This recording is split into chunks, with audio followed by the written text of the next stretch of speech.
प्रधानमन्त्रिणा श्रीमोदिना पुडुचेरी कोयम्बटूर राज्ययोः यात्रा अद्य। श्रीमोदी 12,000,000,000-तः अपि अधिकमुद्राव्ययस्य आधारभूतानां परियोजनानाम् उद्घाटनं विधास्यति।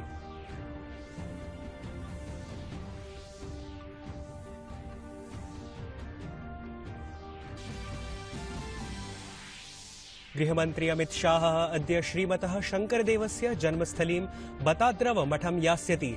असमस्य नौगांव क्षेत्रे प्रतिष्ठापितास्ति एषा जन्मस्थली।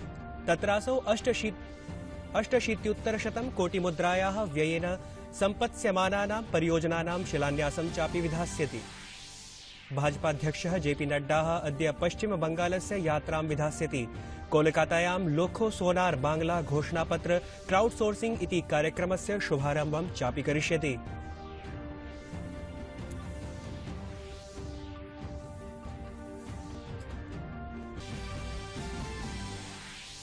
कोरोना सूच्यौषधस्य द्वितीय चरणारम्भः मार्च मासस्य प्रथमदिनाङ्कतः।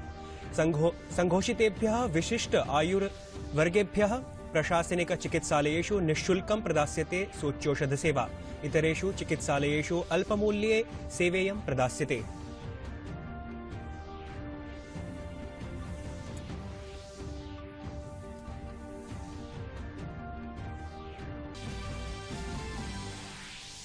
राष्ट्रपतिना रामनाथ कोविंदेन कृतं अहमदाबादे विश्वस्य बृहत्तम क्रीडाङ्गणस्य समुद्घाटनम्। एतत् नरेन्द्र मोदी क्रीडा प्राङ्गण नाम्ना ख्यापयिष्यते।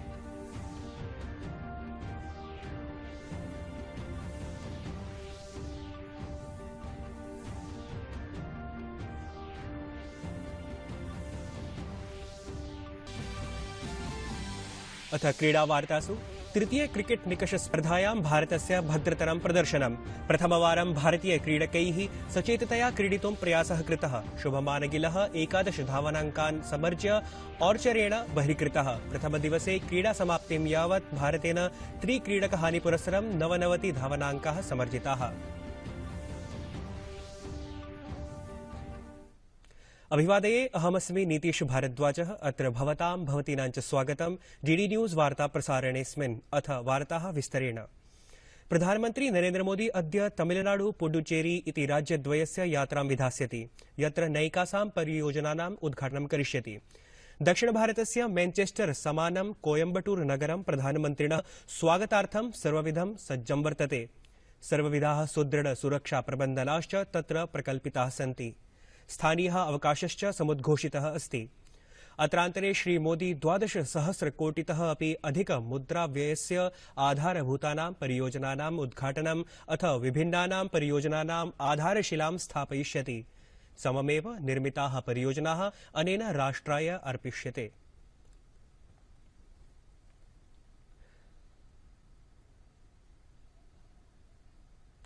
प्रधानमन्त्री नरेन्द्र मोदी प्रगति मंचस्य 36तमे उपवेशने महत्वपूर्णानां परियोजनानां समीक्षां व्यदधात्। अत्र मन्त्रणायां विशेषत्वेन 12 राज्यानां प्रायः 45,000,000 कोटि राशेः 8 परियोजनानां प्रगतेः समीक्षा विहिता।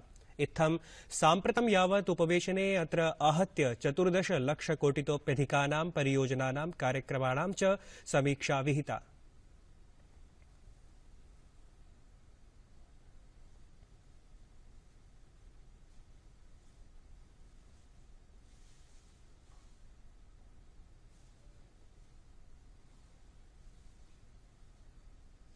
गृहमन्त्री अमित शाह असमस्य यात्रायां वर्तते। असौ अद्य तत्र नौगांव क्षेत्रे श्रीमन्त शंकरदेवस्य जन्मस्थलीं बत्राद्रव मठं यास्यति।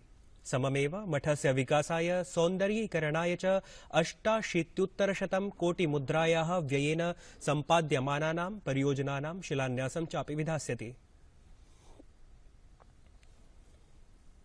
भाजपाध्यक्षः जेपी नड्डा अद्य पश्चिम बंगालस्य यात्रां विधास्यति। तत्रासौ बंगाले निर्वाचन घोषणापत्र विनिर्माणाय अभियानस्य आरम्भं विधास्यति, अपि च एकां जनसभामपि सम्बोधयिष्यति। नड्डावर्यः कोलकातायां लोखो सोनार बांग्ला घोषणापत्र क्राउड सोर्सिंग इति कार्यक्रमस्य शुभारम्भं चापि करिष्यति। राष्ट्रिय गीत रचनाकारस्य बंकिम चंद्र चट्टोपाध्यायस्य आवासं संग्रहालयं च सम्प्राप्य तस्मै श्रद्धाञ्जलिमपि समर्पयिष्यति। एतदतिरिच्य लोखो सोनार बांग्ला बुद्धिजीवी वर्गस्योपवेशनमपि सः सम्बोधयिष्यति। भारते कोरोना संक्रमणं विरुद्धं सफलतायाम् अभिनव सूचनानुसारं देशे स्वस्थताप्रतिशतता विवर्ध्य 25.97% सम्प्राप्ता। तत्रैव मृत्योः प्रातिशत्यम् अपचीय 42.1% सूच्यते। संक्रमणात् अधुना यावत् 2,760,000,7,लक्षोत्तरैककोटिमितजनाः स्वास्थ्यलाभम् अवाप्तवन्तः। तत्रैव भारतं सूच्यौषधक्षेत्रेऽपि नूतन उपलब्धयः प्राप्नुवदस्ति। साम्प्रतं यावत् 98,565,601,000,000 सूच्यौषधमिदम् अधिगतम्।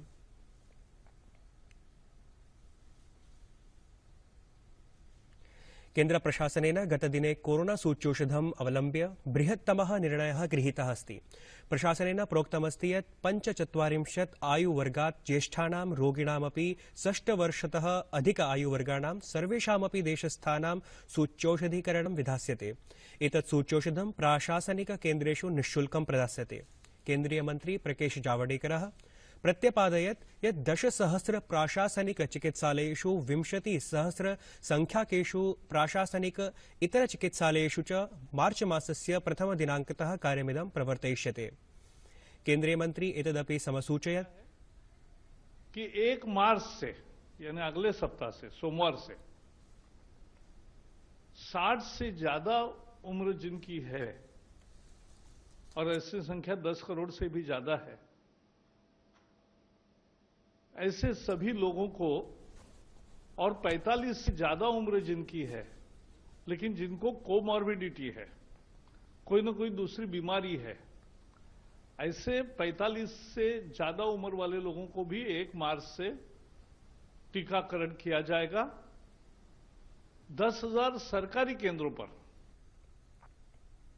केन्द्रीय मन्त्री एतदपि समसूचयत् यत् प्राशासनिक चिकित्सालयेषु सर्वथा निःशुल्कं सूच्यौषधं प्रदास्यते, किञ्च व्यक्तिगत चिकित्सालयेषु किञ्चित् शुल्कदानस्य व्यवस्था भविष्यति। देयं मूल्यनिर्धारणं स्वास्थ्य विभागेन दिवसद्वये संघोषयिष्यते। एतत् सन्दर्भे उत्पादकैः चिकित्सालयानां प्रमुखैश्च समं मन्त्रणा अनुष्ठास्यति। सरकारी हॉस्पिटल में मुफ्त लगेगा सरकारी केंद्रों पर, और प्राइवेट में जो लेंगे उनको अर्थात उसका शुल्क देना पड़ेगा। और वो शुल्क कितना होगा, कितनी फीस होगी, तो स्वास्थ्य विभाग 2-3 दिन में उसके बारे में घोषणा करेगा। प्रधानमन्त्रिणा नरेन्द्र मोदिना कथितं यत् प्रशासनं मुद्रीकरण आधुनिकीकरणयोः मन्त्रे अग्रेसरत्वं भजते। तेनोदीरितं निज क्षेत्रात् निज देशे निवेशस्य सममेव व्यवहारेऽपि परिवर्तनं भवति। विनिवेशस्य सम्बन्धे आयव्ययपत्रस्य घोषणानां कार्यान्वयने एकाम् अन्तर्जालीय गोष्ठीं सम्बोधयता प्रधानमन्त्रिणा कथितं यत् प्रशासनस्य अस्मात् मन्त्रात् नूतनवृत्त्यवसराः उद्भविष्यन्ते। सरकार जिस मंत्र को लेकर आगे बढ़ रही है वो है मॉनेटाइज और मॉडर्नाइज। जब सरकार मॉनेटाइज करती है तो उस स्थान को देश का प्राइवेट सेक्टर भरता है। प्राइवेट सेक्टर अपने साथ निवेश भी लाता है, ग्लोबल बेस्ट प्रैक्टिसेस भी लाता है, टॉप क्वालिटी का मैन पावर लगाता है, मैनेजमेंट में बदलाव लाता है। इससे चीजें और मॉडर्नाइज होती हैं, पूरे सेक्टर में आधुनिकता आती है, सेक्टर का तेजी से विस्तार होता है और जॉब्स के नए अवसर भी पैदा होते हैं। प्रधानमन्त्रिणा कथितं यत् साम्प्रतं निजीकरणस्य आवश्यकता वर्तते। साम्प्रतिके काले सर्वैः दृढराजनैतिकेच्छाशक्तिः अनुभूयते। प्राइवेटाइजेशन से सामर्थ्यवान युवाओं के लिए बेहतर अवसर भी उपलब्ध होते हैं। नौजवानों को अपना टैलेंट दिखाने के लिए ज्यादा अवसर मिलते हैं।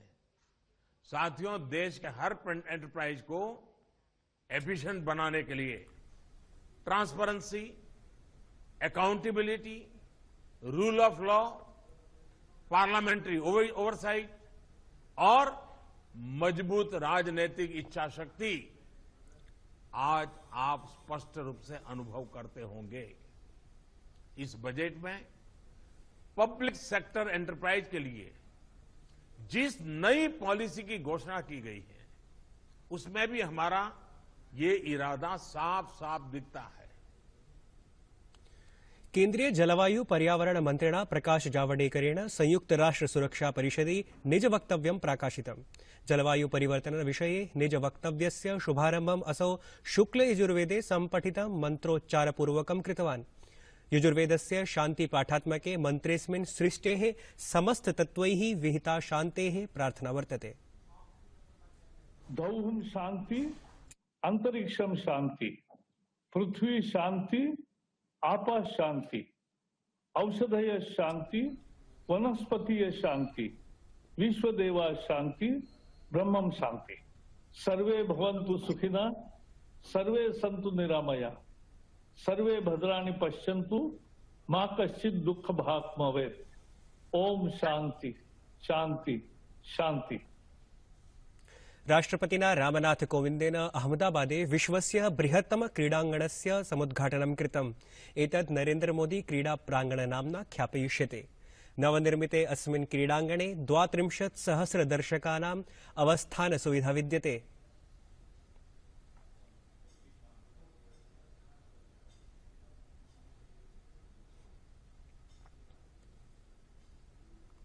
अस्मिन् उद्घाटन समारोहे गृहमन्त्री अमित शाहोऽपि समुपस्थितः आसीत्।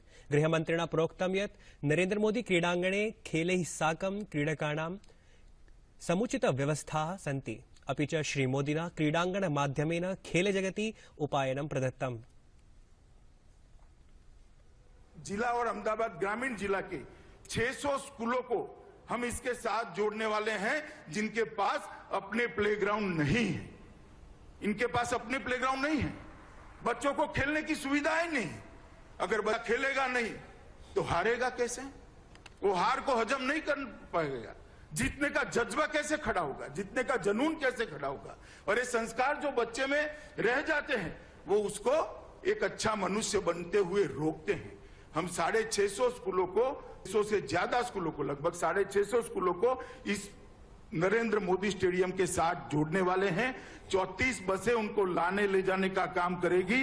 इनके सारे पीटी के पीरियड एक साथ कर सप्ताह में एक दिन बच्चा यहाँ आएगा, पूरा दिन खेलेगा, खाना भी यहाँ खाएगा और शाम को सुरक्षित अपने घर पर पहुंचे। अहमदाबाद नगरे तृतीय क्रिकेट निकष स्पर्धायां भारतेन भद्रतरं प्रदर्शनं विहितम्। प्रथमवारं भारतीय क्रीडकैः सचेततया क्रीडितुं प्रयासः कृतः, परम् आरम्भे शुभमन गिलः 11 धावनाङ्कान् समर्ज्य आर्चरेण बहिर्कृतः। तत्रैव चेतेश्वर पुजारा शून्याङ्कैः जैक लीच इत्यस्य कन्दुकक्षेपणेन बहिर्जातः। दलप्रमुखस्य विराटस्य रोहित शर्मणः च 68 धावनाङ्कानां सहभागिता प्रदर्शिता। प्रथमदिवसे क्रीडा समाप्तिं यावत् भारतेन त्रिक्रीडकहानि पुरस्सरं 99 धावनाङ्काः समर्जिताः।